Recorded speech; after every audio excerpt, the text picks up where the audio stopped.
Running your own database means nights lost to patching, backups, and scaling emergencies. Managed databases flip that on its head. Providers handle high availability with automatic failover, so you don't need to write a single script or wake up at 3 a.m. This is what running your own database actually looks like. That checklist is real, and every item demands time you could spend building features. A managed database service takes all of that off your plate. You decide the initial size, connect your app, and the provider automates patching, backups, replication, and scaling. It's the difference between hiring a full-time DBA and clicking a button. A managed database, or database as a service, means you pay a cloud provider to run the database while you only worry about your data and your queries. The provider autopilots everything behind the scenes, provisioning the server, patching the OS, installing the engine, scheduling backups, and handling failover. You just connect your app. That's the shift. You stop babysitting infrastructure and start building. Managed database services span several broad families. Relational databases for structured data. With SQL, you get MySQL, PostgreSQL, or SQL Server fully managed. Document stores like MongoDB Atlas handle flexible JSON data, ideal for evolving schemas. Key value stores such as Redis offer lightning-fast simple lookups. And wide-column databases like Cassandra excel at massive write throughput and petabyte-scale data distribution across nodes. The provider handles all the heavy lifting for each type, so you focus on your app. Before you pick a managed database, you need one mental model: relational versus NoSQL. Relational databases treat data like spreadsheets, structured, consistent, and queryable with SQL. They're perfect when data integrity matters above all. NoSQL databases throw away the rigid schema and trade some consistency for the ability to scale sideways across hundreds of servers. Some NoSQL databases offer strong consistency models, but in general, if you're building a banking ledger, go relational. If you're building a social feed that changes shape every sprint, NoSQL is probably your friend. Let's do a quick checkpoint. Here's how a production-managed database setup typically looks. Your app writes to a primary instance. The provider automatically maintains a standby replica in a separate failure zone, and if the primary fails, the standby is promoted automatically. Failover typically completes within a matter of seconds. For read-heavy applications, you can add read replicas across the globe to distribute load and keep your app responsive. Managed databases come packed with features that eliminate common operational headaches. High availability with automatic failover ensures uptime. Automated backups let you recover to any point in time within the last few minutes, thanks to frequent transaction log captures. Security is baked in with encryption and network controls. Read replicas handle traffic at scale, and vertical scaling adapts to growing demands, all managed for you. Pause and think. What is one task a managed database service takes off your plate? It handles provisioning, backups, scaling, and security patching. So you build features, not maintain infrastructure. Instead of just telling you about the vertical scaling limit, let's spot a potential signal in the GCP console. Open Cloud Monitoring, the built-in metric service, and check your database's CPU utilization. If CPU stays near the ceiling on the largest available instance for an extended period, it could indicate you're approaching vertical scaling limits, but remember to verify with I/O and network metrics as well.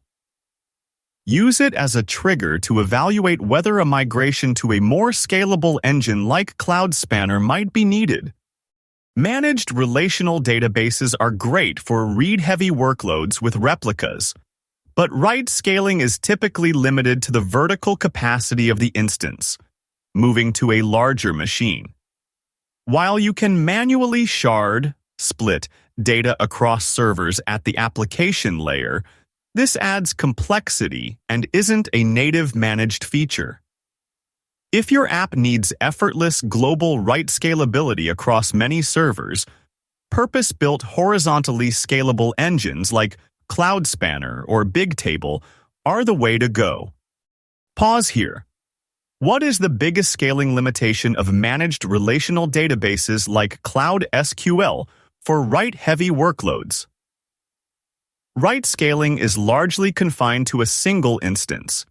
You can upgrade to a larger machine or add read replicas for reads, but out-of-the-box automatic horizontal sharding isn't available.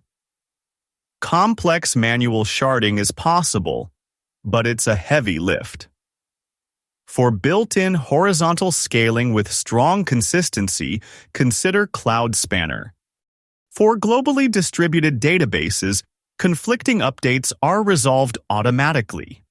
Cloud Spanner uses globally synchronized timestamps, a technology called TrueTime, along with consensus, agreement, protocols to order writes consistently across regions, no matter where they originate. You get strong consistency worldwide without manual conflict management. When your app goes global, the database choice shifts. For a banking ledger that must reconcile transactions across continents with no discrepancies, a relational database like Cloud Spanner uses globally synchronized timestamps, called TrueTime, and ACID transactions to guarantee consistency everywhere. For a social feed where a few seconds of stale data are acceptable, a NoSQL document store like Firestore with built-in multi-region replication can serve data closer to users, often achieving low latency without DBA intervention. The decision is between strong global consistency and flexible global scale. Last checkpoint, think global. Let's lock it in. For an application that can't afford even a 1-cent discrepancy, like a banking ledger, would you choose a relational database or a NoSQL document store? The answer is relational, thanks to its strict schema and ACID transactions. While banks may use NoSQL for certain operations, the core ledger almost always remains relational to guarantee every balance is accurate. Document databases like MongoDB Atlas store data as flexible JSON-like documents, no rigid table structure. This makes them a great fit for content-heavy apps, where the data model evolves rapidly. In contrast, relational databases enforce a strict schema and use SQL. Consider a food delivery app running 24/7. If the database goes down, orders queue up, drivers idle, and customers leave. That's not theory. That's what happens without high availability. Managed databases solve this with automatic multi-zone failover. When a zone fails, the standby takes over automatically, keeping the app up and the business running. No late-night manual recovery, no fired admin, just resilience you configure in a few clicks. Think managed databases are expensive. Here's the breakdown that teams overlook. First, you skip buying and maintaining physical servers. The provider owns that cost. Second, the provider handles patching, backups, and scaling, so you don't need a full-time DBA. Third, many providers offer usage-based pricing, so you avoid over-provisioning. The total cost of ownership drops significantly. Let's check your understanding of the financial angle. What is one way a managed database service can lower your total cost of ownership compared to running your own database. Yasur. Pause if you need a moment. Or SAW. It eliminates the need for hardware, reduces manual labor, and uses pay-as-you-go pricing so you only pay for what you use. Here's the reality. With a self-managed database, you often over-provision capacity just to handle spikes. Managed databases let you pay only for the resources you actually consume, cutting your infrastructure bill dramatically. This chart shows the typical cost difference. No wasted capacity. That flexibility keeps your budget lean and lets you scale without financial shock. Quick checkpoint to nail one of the biggest financial advantages. Pause the video and answer. Yesi. True. Managed databases use pay-as-you-go pricing, so you pay only for the resources you actually consume. That keeps your budget flexible and eliminates the waste of over-provisioning. Managed databases shift routine maintenance to the provider, so your team can focus on what matters. Here's what you stop doing: patching, backups, scaling scripts. Instead, you spend your engineering time building features that directly impact your product. It's not just convenience, it's a serious productivity win. Let's be precise about what you offload with a managed database service. Automate patching. No more late-night maintenance windows. Backups run on a schedule and can be restored with a few clicks. Encryption, both at rest and in transit, is typically a configuration you can enable without a major project, not a full engineering initiative. When traffic spikes, the service scales out. When it dips, you don't pay for idle capacity. And built-in dashboards flag slow queries before your users notice. All that means your only job is writing the application code that uses the data. Beyond basic failover, managed databases let you deploy RED replicas across regions to serve global traffic with low latency. Writes hit the primary, while read-heavy workloads are distributed to nearby replicas. If a whole region goes down, a replica in another region can be promoted to primary, ensuring disaster recovery. This topology, once a nightmare to set up by hand, is now a few clicks in the console. When you browse the cloud marketplace, you'll see these 5 core families again and again. Relational databases for strong SQL guarantees, document stores like MongoDB Atlas for flexible schemas, key-value caches for lightning-fast simple lookups, wide column engines for massive event ingestion, and graph databases for relationship-based recommendations. Most managed databases fall into one of these buckets, but you'll also find search platforms, time series databases, and vector stores for niche workloads. The key is to match your data's shape to the right category. That decision alone can save you months of painful refactoring. Time for a quick check on database types.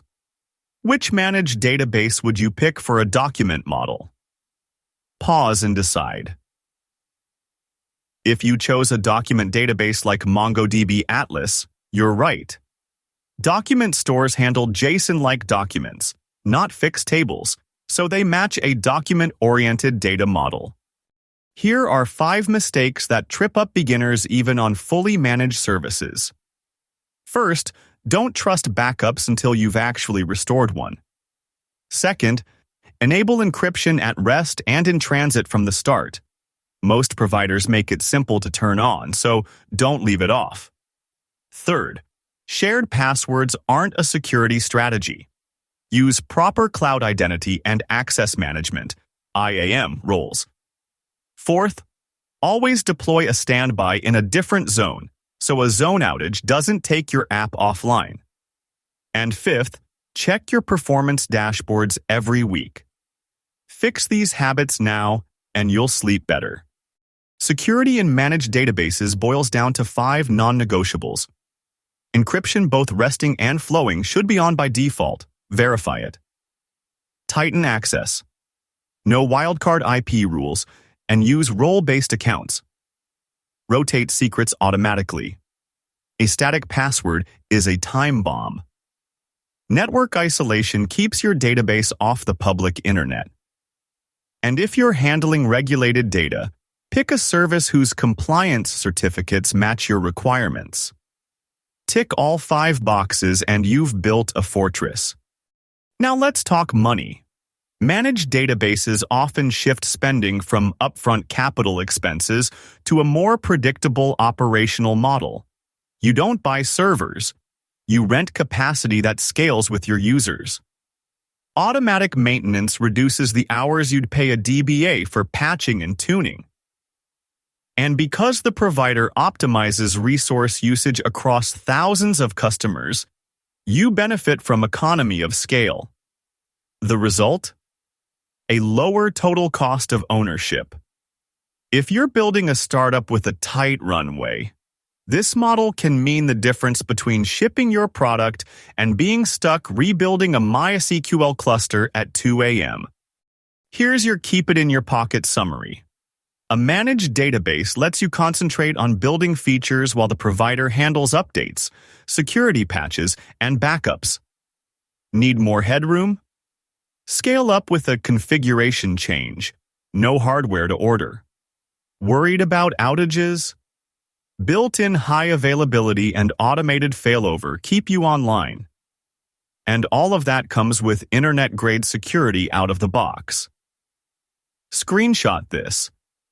It's the argument you'll use when someone asks, why wouldn't we just run our own server? Your next step. Log into your cloud provider's console, navigate to their managed database service, and spin up a PostgreSQL instance. Click Create Instance, pick PostgreSQL, give it a name, and hit Create. It only takes a few clicks, and many providers offer a free tier or trial credits to get you started. Going through the flow yourself locks in everything from this video. Then drop a comment. Which managed database type are you most excited to try? I'll see you in the next one.